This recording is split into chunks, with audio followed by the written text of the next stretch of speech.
Industrial Revolution, 18th to 19th century. The economic developments of the 1800s saw the development of agrarian and handicraft economies in Europe and America transform into industrial urbanized ones. The term to describe this phenomenon would be known as the Industrial Revolution, and was first used by French writers but made popular by English economic historian Arnold Toynbee. The Industrial Revolution was underpinned by the Agricultural Revolution. From the mid-18th century to the mid-19th century, agricultural production increased significantly. The huge increase in food output supported the expansion and sustained a large population and boosted trade. The increased use of machines over human or animal power in farming also meant that less farm workers were needed, and they could leave the land to industrial towns. Better metals and richer fuel also contributed to industrialization by creating the steam engine, an integral machine to industrialization which powered factories, locomotives, and ships. The new steam engines used coal and iron, both in their construction and as fuel, increasing demand for these resources. Roads, canals, and railways changed Britain dramatically, connecting Britain and allowing goods to be sent over long distances. Visually, the revolution was clear in the new industrial towns, with smoking factories dominating the skyline. The cities were horrible to live in, overcrowded and dirty with dangerous conditions in the factories and strict rules and punishments. The Industrial Revolution saw mechanization in factories of the textile industry, which was previously manufactured in the home, creating the term cottage industry. Now, production could be increased on a large scale because of new inventions such as the spinning mule and the power loom. The iron industry developed with Henry Bessemer's inexpensive process for mass-producing steel. Iron and steel were key materials for constructing the tools and machinery, steam engines, and ships needed for the industrial progress. Industrial labor opportunities drew people to the cities from the countryside, to such an extent that in 1750 only 15% of the population of Britain lived in towns. By 1850, over 50% of the entire population of Great Britain lived in either a town or a city, and by 1900 it was 85%.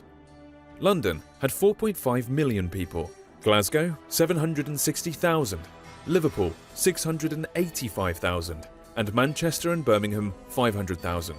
Great Britain was the birthplace of the Industrial Revolution and was the only mature industrial economy for a long time. Historians have speculated that this was because, as an island, there was relative peace and stability for Britain compared to mainland Europe. Rather than spending on a large defensive standing army, capital could be spent on other ventures, and there was confidence for investors. Native resources were also abundant and readily available for initial technological developments and inventions. Engineers and inventors were also respected and encouraged in British society and were backed by wealthy patrons. A powerful navy and an empire bringing in vast wealth from its colonies also contributed to the catalyst for industrialization before others. Nevertheless, Germany, France, Switzerland, Belgium, and the United States soon emulated Britain's industrial change, and by 1900, Britain would no longer be at the top, with the United States as the world's leading industrial nation in the 20th century. Subscribe for more history videos.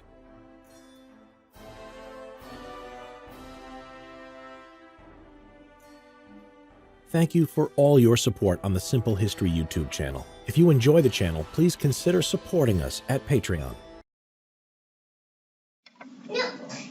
Зөвлөлтийн төвшин тухайн улс орны хөгжлийн тодорхойлох жишээлбэл зөвлөлтөөр сайн хөгжсөн улс орнууд төрийн дэлхийн өндөр хөгжилтэй улс орнуудаа зөвлөлтөөр таархан хөгжсөн буюу хөгжиж буй улс орнууд. Жишээлбэл Монгол улсад гэхэд олборлох буюу анхдагч зөвлөлтөөрийн хэмжээнд хөгжсөн байдаг байна. Зөвлөлтөөрийн хэв шинжээр нь анхдагч 2 дахь, 3 дахь, 4 дахь гэж байна. За анхдагч хэв шинжээр болохоор уул уурхай, газар тариалан, ой аж ахуй, зах сагнаар түүхэн эдийн шууд аваад шууд хэрэгэлдэг гэсэн. 2 дахь нь болохоор хөнгөн хүнсний ашиг ухсах тухайн түүхэн эдүүдийг боловсруулах тэр үйлдвэрүүд нь болохоор 2 дахь жив шинж. За 3 дахь жив шинжид болохоор тээвэр, бүүний худалдаа, эмнэлгийн үйлчилгээ, нийтийн үйлчилгээ зэрэг ордог ахнэ. За 4 дахь жив шинжид бүтээгдэхүүн үйлчилгээг судлах, шинээр нэвтрүүлэх. За энэ нь болохоор судалгаа шинжилгээ одоо нөгөө нэг судалгаа шинжилгээний хүрээлэнгүүд, загвар зохион бүтээх, за програм хангамж, дээрээс нь одоо нөгөө мэдээлэл холбооны салбар ордог. За энэ болохоор анх дахь жив шинжийн газар тариалан. За тэгээд уул уурхай, модны үйлдвэр. За дээр нь болохоор анх дахь жив шинжийн үйлдвэрүүд байна. За өндөр хөгжилтэй улс орнуудад боловсруулах буюу эцсийн бүтээгдэхүүн үйлдвэрлэх салбар голлон хөгжсөн байдаг байх нэ. За хөгжиж буй буюу буурай хөгжилтэй улс орнуудад түүхийд бэлтгэх салбар зохилдог байна. За жишээлбэл одоо эцсийн бүтээгдэхүүн үйлдвэрлэхээр одоо Японы одоо нөгөө машины үйлдвэр тийм одоо Toyota гэдэг машины үйлдвэрүүд гэдэг чинь Америкийн хүмүүс одоо Mercedes-Benz ч юм уу тийм тэгээд одоо хувцсны брэндүүд байна, Adidas, Nike эдгээр чинь бүгдээрээ өндөр хөгжилтэй улс орнуудын бүтээгдэхүүн байх нэ. За түүхийд бэлтгэх салбар гэхээр жишээлбэл Монгол улсад бол одоо нөгөө оюутлагын эрдэнэтийн уулын баялаг уул уурхайн түүхийд бэлтгэж байгаа үйлдвэрүүд. За ажил дүүрийн байршил нөлөөлөх хүчин зүйлсийн дараах байдлаар амлан байгалийн нийгмийн байгалийн хэрэг түүхийд эрчим хүч байгаль зам далайн боомтууд уур амьсгал нийгмийн хэрэг хөрөнгө мөнгө ажиллах хүч тээвэр харилцаа холбоо зах зээл засгийн газрын нөлөө амьдралын чанар хэзээ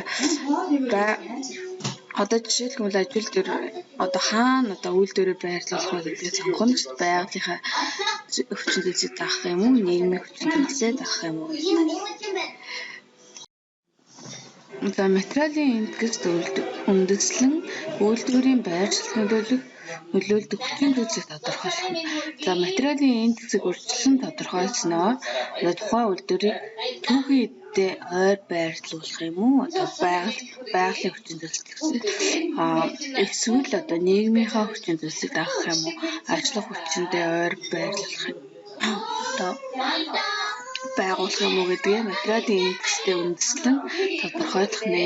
Энэ нь болохоор одоо ямар хэмжээний түүхий дээр ямар хэдийн хэмжээний бүтээгдэхүүнийг үйлдвэрлэх боломжтой юм. Тэр нь болохоор материалын индекс байх.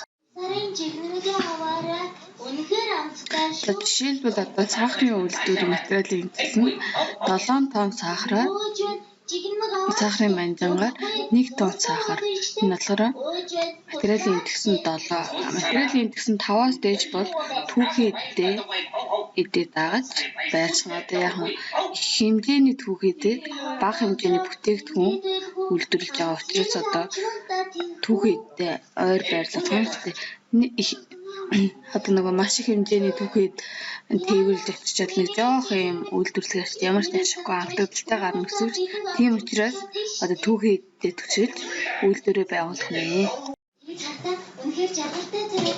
За жишээлбэл нэхэмлийн үйлдвэрийн материалын индексийг тодорхойлж эсвэл 10 тонн нэхэмлийн хуудасаар 10 тонн нэхмэл хувцас үйлдвэрлэх нэ. Энэ нь болохоор материалын индекс нь нэгдвэл материалын индекс 1 бол түүхийд зах зээлс гадна ажиллах хүч хүний нөөцөө харгалзаж одоо үйлдвэрлэлийг байгуулах нэ. Альфред Веберийн байршлын онолын за үйлдвэрлэлийн түүхийн тохиромжтой байршилд одоо чиглэсэн онол юм байна. За энэ хүн болохоор онолдоо бүтээгдэхүүн хагас боловсруулсан бүтээгдэхүүний үйлдвэрлэгчид хэрэглэгчтэй ойр байснаар үр өгөөжийг нь илүү хүртнэ гэж тодорхойлсон байт юм. Алдагдлын диаграм.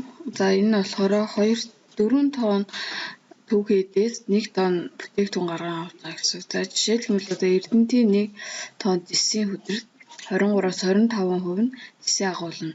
тис агуулгаддаг юм. Тэгэхээр одоо 1 тонн тисийн хөдөр тээвэрлж очиод 23-аас 25% нь ашиглана гэхээр маш их алдагдaltaй байна. Тэгэхээр уул уурхай албарлах үйлдвэр нь түүхэн эдийн дагаж одоо байршдаг байх нэ. Нэмэгдлийн диаграм. За энэ 2 тонн бүтээгдэхүүнээр түүхэн эдээс 2 тонн бүтээгдэхүүн гаргаа авч байгаа. За зарим жижиг үйлдвэрүүд болохоор нэмэгдэл бий болгодог байх нэ. Энэ нь тухайн үйлдвэрийн түүхэн эдээс маш бага хаягдал гарч дийлэнх нь эцсийн бүтээгдэхүүн болж гардаг гэсэн үг. Чисарганы үйлдвэр байлаа гэхэд тэр бүх чисарганыг л одоо чисарганыг шүүс болгож гаргаж байгаа гэсэн үг байхгүй юу? Тэгэхээр ямар ч алдагдaltaгүй байгаа учраас одоо нөгөө нийгмийн хүчин зүйлс буюу ажиллах зах зээлээ дагаж байршдаг байх нэ. Ийм нэмэгдэлтэй үйлдвэрүүд нь. За гэрийн даалгаварт материалын үндэслэн үйлдвэрийн байршилд нөлөөлөх хүчин зүйлсийг тодорхойлох нэ.